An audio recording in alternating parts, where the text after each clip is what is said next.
Welcome to Journeys Through Sociology, a series of interviews with presidents of the International Sociological Association. I'm Lalebe Bohanyan, and today our guest is Alberto Martinelli, who was president of the ISA from 1998 to 2002.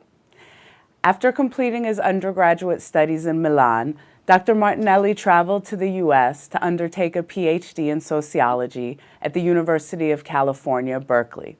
He then returned to Italy, where he spent decades as a professor of both sociology and political science at the University of Milan, where he later served as the dean of the Faculty of Political and Social Sciences.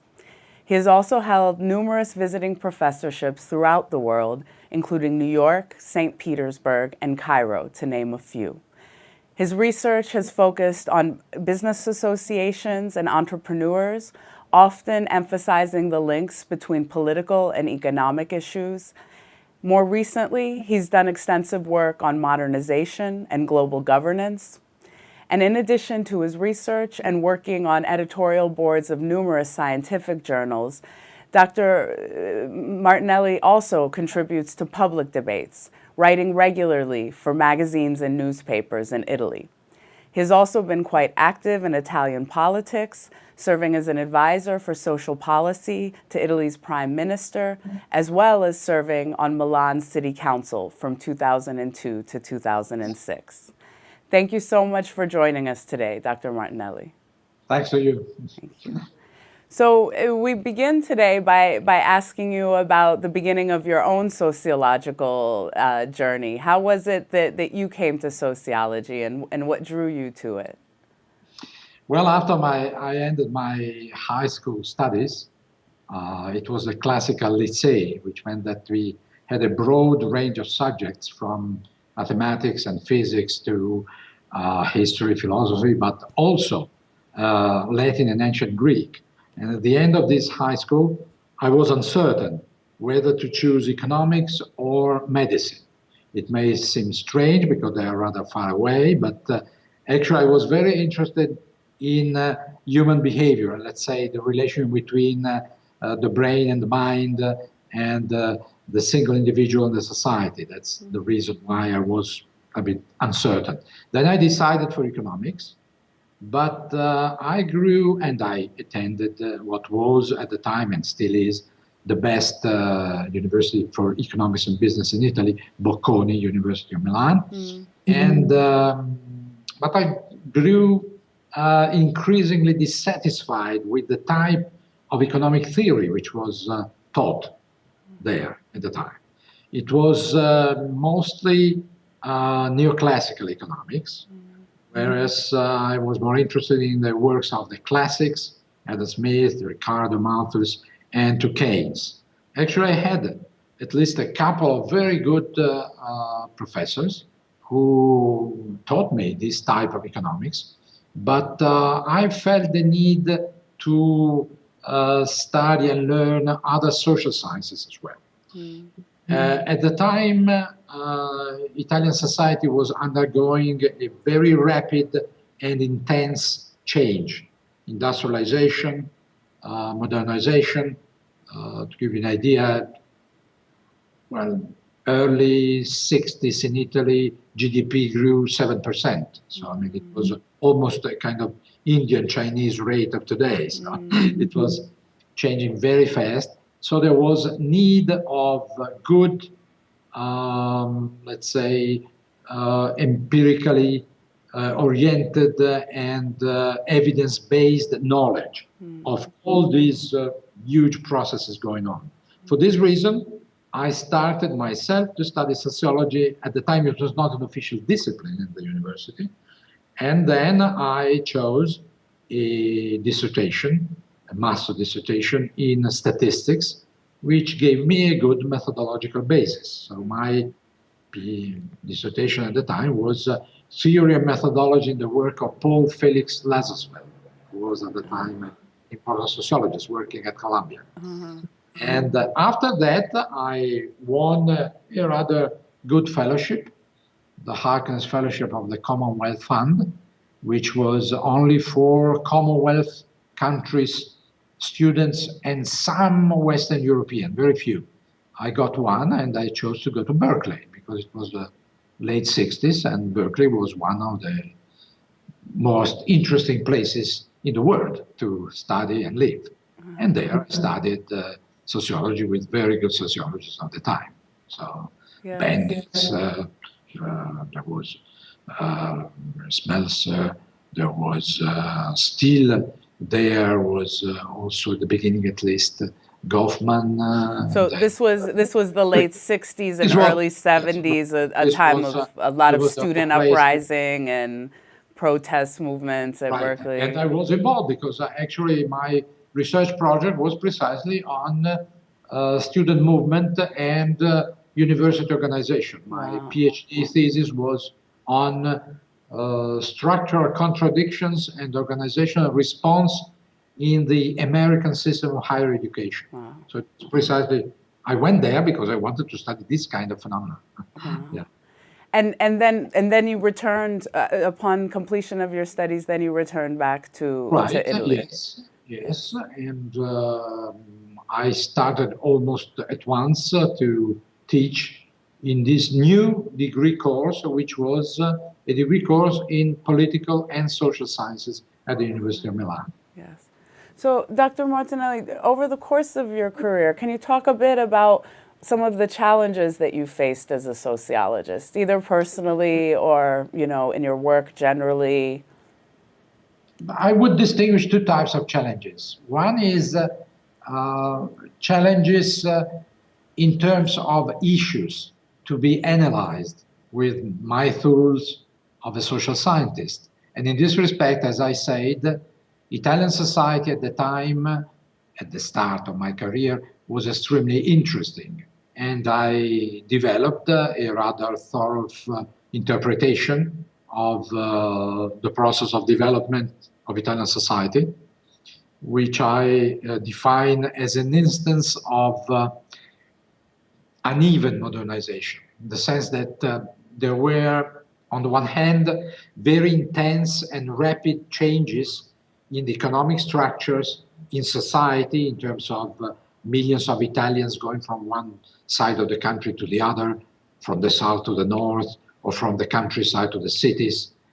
But on the other hand, there were much lower changes in political culture and in institutions, state institutions, law. So that's why I'm talking about uneven modernization. And this was a very challenging task for a young social scientist.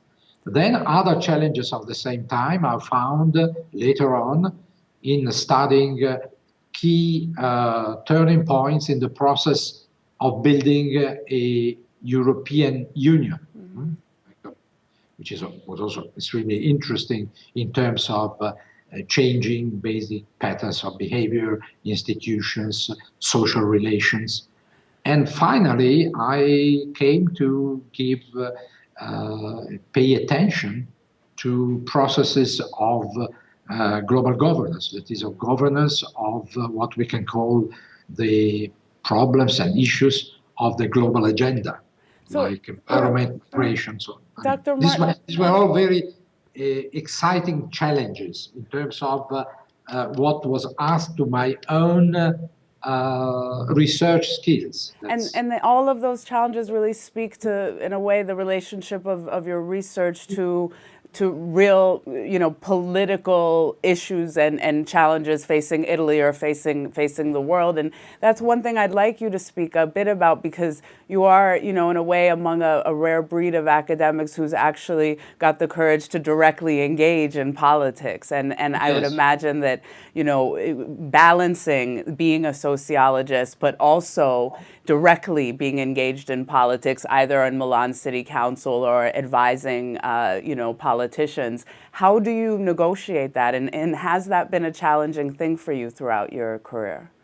Oh, yes, that's a very good question. I think that I've been, my life, first of all, a scholar. that is a researcher and a teacher, but also, in a sense, a public intellectual. Not, I wouldn't consider myself at all, and I was not, a professional politician. And actually, I always, my experience in politics, which were, of course, limited in time, were always made in order to understand better certain processes and phenomena, and in order also to, in a sense, play a role which I consider the role of a concerned citizen, but always with the preoccupation of keeping some detachment, because otherwise I cannot make really good analysis if I am too involved, which doesn't mean that I don't have my own political preference and even my political passion, but I have always tried to separate the two roles, at least pay attention to this problem. So I know that it's not possible to be completely divided. You are a scholar and involved in politics, but I always try to separate the two things and, well, be aware of my own value preferences, let's put it this way. In any case, I think I am a professional scholar, I'm not a professional politician. Yes. Also because if I have to say it in terms of my own experience, after some time I realized that I wasn't capable of making politics better, and politics wasn't making me better. So this was one of the reasons. But I would suggest to young sociologists to have some experience of direct involvement in policy making and in political life. And in doing so, decide whether it's more important for them, if they want to become completely a politician or they want to remain a scholar. That's important to and that scholarly detachment, it sounds like for you, right. that's because so important. Yes, it is a very valid experience, but if you are capable of maintaining, at least trying to keep this distinction. Yes. So I'd also like to hear a bit, Dr. Martinelli, about your experiences with ISA and your presidency. Oh, yes. And you know, what were some of your goals for your presidency, and if you could talk a bit about that. Well, first of all, I enjoyed very much, and I found very good colleagues and friends as people cooperating with our common goals, and I would urge all younger sociologists to join this association and to make to take some direct role in the organization. Because I think it's a very good element of a kind of career pattern. So it's good to concern oneself with problems of the sociological community as such. Mm-hmm. So my main goals were certainly trying to strengthen the quality of sociological work, in the sense of strengthening the methodological base, the theoretical base of sociology, because sometimes we know that sociologists are criticized by other scientists, mostly hard science, but also sometimes some social scientists, because they may develop some kind of research which is not methodologically rigorous. I don't think this is the case for a lot of good sociology, but I think that we have to always keep in mind that they need to strengthen the quality of our research. Mm-hmm. Then there was another very important goal, was to enhancing the infrastructures, research infrastructures in those countries, developing countries, where social scientists have more problems because there were less financial resources, less infrastructure for research. So we tried to help.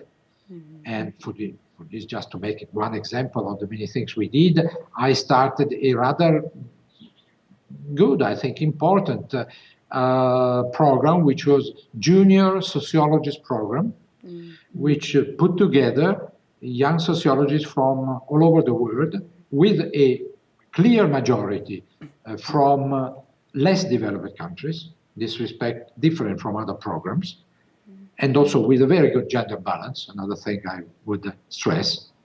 And this was a way to try to help young sociologists in context where it was more difficult than in developed countries.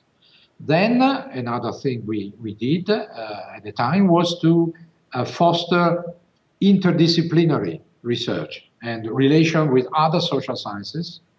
Myself, I have taught also economic courses or political science courses, but that's important because for some of the most important social problems of today's world, we need a multidisciplinary at least, possibly interdisciplinary, but at least multidisciplinary approach to understand them. Environment, migration, whatever, economic crisis, you need this kind of approach.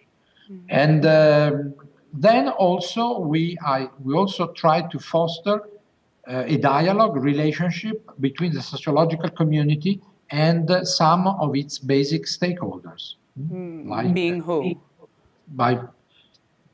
From social and collective movements, but also political parties, also organizations, also government agencies, also firms. I mean, all groups which are interested in evidence-based knowledge in order to take their decisions. So, of course, always keeping very clear in mind that we must be very jealous and defend in any possible way our own freedom of research, our autonomy as independent scholar. But I think that also this was important to develop what we can call the public uses of sociology. So this was another public uses of sociology. Yes, wonderful. So, Dr. Martinelli, if we could end maybe on a final question. You've already talked a bit about how you came to realize that politics was not for you, that you couldn't make politics better, and as you said, it wasn't making you better. But if you weren't a sociologist and indeed not a politician, what else might you have chosen to explore? Two things. One maybe is a little more for fun, but it's not so much. One was that certainly I would have been a scholar in another field. Mm-hmm. If I had chosen medicine, quite probably I would have ended as a neurologist or a psychiatrist. A neurologist or a psychiatrist? A psychiatrist. Because I have always been very much interested, as I said, in the relation between brain, mind, group, society, and so on. So, I mean, these kind of problems. And I think I would have done that also, both research, teaching, and private, and not private, but practice in terms of therapy. Public institutions, but therapy as well.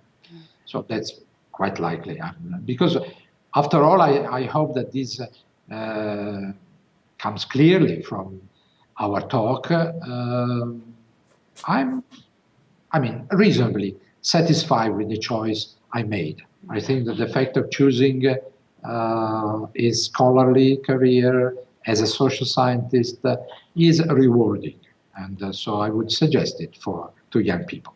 The other possible option, which was very much asked for by my mother, was to become an opera singer. An opera singer? Opera singer, right. Can you sing, actually? Yes, I can sing, wow. But I haven't studied because at the time I considered that, with regard to more serious professions like helping others to improve social relations or so on, it was something very futile. But now, with age, I think that even if one is capable of giving pleasure with art, it's very dignified as well. Yes, so.